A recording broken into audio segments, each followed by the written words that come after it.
Eles atravessaram o mar e foram para a região dos Gerazenos. Quando Jesus desembarcou, um homem com um espírito impuro veio dos sepulcros ao seu encontro. Esse homem vivia entre os sepulcros, e ninguém conseguia prendê-lo, nem mesmo com correntes. Muitas vezes haviam-lhe acorrentado pés e mãos, mas ele arrebentava as correntes e quebrava os ferros de seus pés.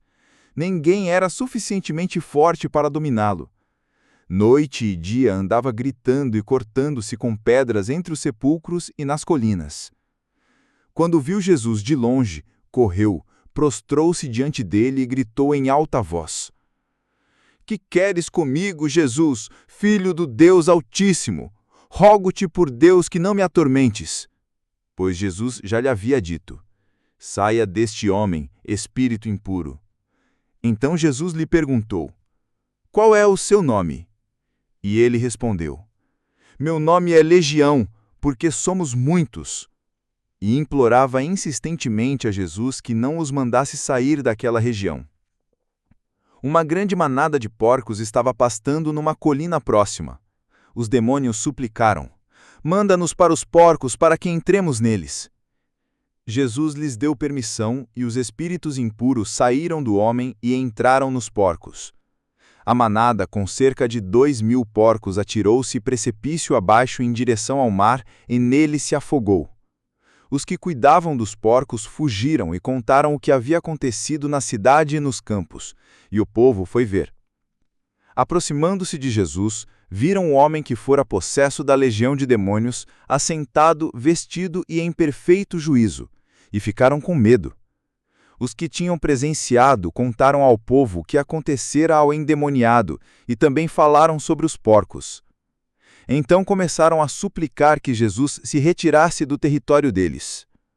Quando Jesus estava entrando no barco, o homem que fora possesso rogava-lhe que o deixasse ir com ele. Jesus não o permitiu, mas disse: Vá para casa, para a sua família, e anuncie-lhes quanto o Senhor fez por você e como teve misericórdia de você. Então aquele homem se foi e começou a anunciar em Decápolis o que Jesus havia feito por ele, e todos ficavam admirados. Tendo Jesus voltado de barco para a outra margem, uma grande multidão se reuniu ao seu redor enquanto ele estava à beira do mar. Então chegou ali um dos dirigentes da sinagoga, chamado Jairo. Vendo Jesus, prostrou-se diante dele e lhe implorou insistentemente: Minha filhinha está morrendo. Vem, por favor, e impõe as mãos sobre ela para que seja curada e viva. Jesus foi com ele e uma grande multidão o seguia e o comprimia. Estava ali certa mulher que havia 12 anos sofria de hemorragia. Ela padecera muito sob os cuidados de vários médicos. Gastara tudo o que tinha, mas em vez de melhorar, piorava. Quando ouviu falar de Jesus, chegou-se por trás, no meio da multidão, e tocou em seu manto, porque pensava: se eu tão somente tocar em seu manto, ficarei curada. Imediatamente cessou a sua hemorragia, e ela sentiu em seu corpo que estava livre do sofrimento. No mesmo instante, Jesus percebeu que dele saíra poder. Virou-se para a multidão e perguntou: Quem tocou em meu manto? Os discípulos responderam: Vês a multidão aglomerada ao teu redor e ainda perguntas: Quem tocou em mim?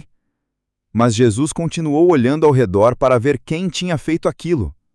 Então a mulher, sabendo o que lhe havia acontecido, aproximou-se, prostrou-se aos seus pés e, tremendo de medo, contou-lhe toda a verdade.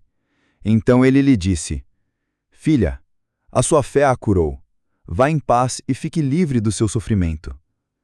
Enquanto Jesus ainda estava falando, chegaram algumas pessoas da casa de Jairo, dizendo: Sua filha morreu. Não precisa mais incomodar o mestre. Não dando atenção ao que disseram, Jesus respondeu ao dirigente da sinagoga: Não tenha medo, tão somente creia. E não deixou ninguém acompanhá-lo, senão Pedro, Tiago e João, irmão de Tiago. Quando chegaram à casa do dirigente da sinagoga, Jesus viu um alvoroço com gente chorando e se lamentando em alta voz. Então entrou e disse: Por que todo este alvoroço e lamento? A criança não está morta, mas dorme. Todos começaram a rir dele. Mas Jesus os fez sair, tomou consigo o pai e a mãe da menina e os discípulos que estavam com ele e entrou onde a criança estava. Tomou-a pela mão e disse: Talita cumi, que significa: Menina, eu lhe ordeno, levante-se.